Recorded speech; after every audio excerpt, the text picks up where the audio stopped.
D Siddaramaiah के इस्तीफे के बाद लगभग तय हो गया है कि डी.के. शिवकुमार ही कर्नाटक के सीएम बनने जा रहे हैं। सोमवार को सिद्धारमैया और डी.के. शिवकुमार दोनों ही आलाकमान से मिलने दिल्ली आए हैं, लेकिन लगभग ये तय हो चुका है कि डी.के. शिवकुमार ही कर्नाटक के अगले सीएम होंगे। डी.के. का राजनीतिक सफर छात्र राजनीति से शुरू हुआ, सत्ता के शीर्ष पर पहुंचने जा रहा है। अगर उनके सफर को ध्यान से देखें तो उनकी पूरी जर्नी फिल्मी कहानी से कम नहीं है। डी.के. शिवकुमार ने 1981 में महज 18 साल की उम्र में कांग्रेस की छात्र इकाई NSUI ज्वाइन की थी। इस समय शायद किसी ने नहीं सोचा था कि यही युवा नेता एक दिन कर्नाटक की राजनीति का सबसे ताकतवर चेहरा बन जाएगा। कॉलेज की पढ़ाई के दौरान ही NSUI के बेंगलुरु जिला अध्यक्ष बने और बाद में कर्नाटक यूथ कांग्रेस के महासचिव भी।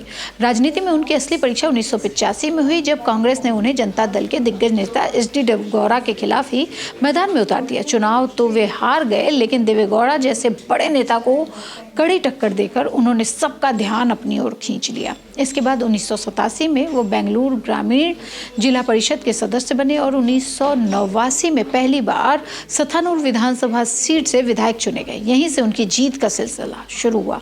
1994 में कांग्रेस ने उन्हें टिकट नहीं दिया, लेकिन शिव कुमार ने हार नहीं मानी।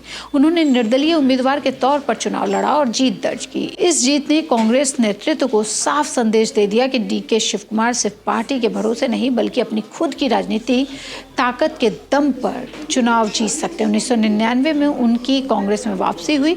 उसी साल उन्होंने सथानूर सीट पर HD कुमारस्वामी को हराया। यह जीत उनके लिए सिर्फ एक चुनाव जीत नहीं थी, बल्कि उस राजनीतिक परिवार के खिलाफ जवाब भी था जिसने कभी उनके राजनीतिक सफर की शुरुआत में ही उन्हें हराया था। सरकार में उन्होंने सहकारिता, शहरी विकास और राज्य योजना बोर्ड जैसे महत्वपूर्ण विभाग संभाले हैं। धीरे धीरे उनकी पहचान सिर्फ नेता नहीं, बल्कि एक मजबूत संगठनकर्ता और रणनीतिकार के रूप में भी बनने लगी। 2008 में उन्होंने बड़ा जोखिम उठाया। 4 बार लगातार जीतने वाली सथानूर सीट छोड़कर वो कनकपुरा चले गए, लेकिन यहाँ भी जीत का उनका इंतजार रही थी। 2008 में 48% वोट मिले और 2013 में 57%, 2018 में 69% और 2023 में ये बढ़कर 75% तक पहुंच गया। यानी हर चुनाव के साथ उनकी लोकप्रियता बढ़ती चली गई।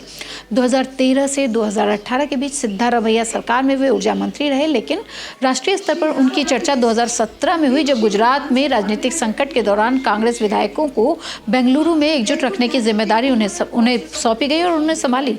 2019 में प्रवर्तन निदेशालय ने मनी लॉन्ड्रिंग मामले में उन्हें गिरफ्तार किया। करीब 50 दिन जेल में बिताने के बाद उन्हें जमानत मिली। हालांकि इस झटके के बाद भी उनका राजनीतिक कद कम नहीं हुआ। 2020 में सोनिया गांधी ने उन्हें कर्नाटक कांग्रेस का अध्यक्ष बनाया। इसके बाद 2023 के विधानसभा चुनाव में उन्होंने कांग्रेस के चुनाव अभियान की कमान संभाली। नतीजा यह रहा है कि कांग्रेस ने शानदार वापसी की और सत्ता में लौट आई। खुद डी.के. शिवकुमार ने भी कनकपुरा से 75% वोट हासिल कर रिकॉर्ड जीत दर्ज की। 20 मई 2023 को उन्होंने कर्नाटक के उप मुख्यमंत्री पद की शपथ ली और अब अगर राजनीतिक समीकरण उनके पक्ष में बने रहते हैं तो छात्र राजनीति से शुरू हुआ उनका सफर 4 दशक लंबा अब मुख्यमंत्री की कुर्सी तक पहुंचने के लिए बिल्कुल तैयार है। हालांकि ये कहा जा रहा है कि 3 तारीख को वो शपथ लेने जा रहे हैं।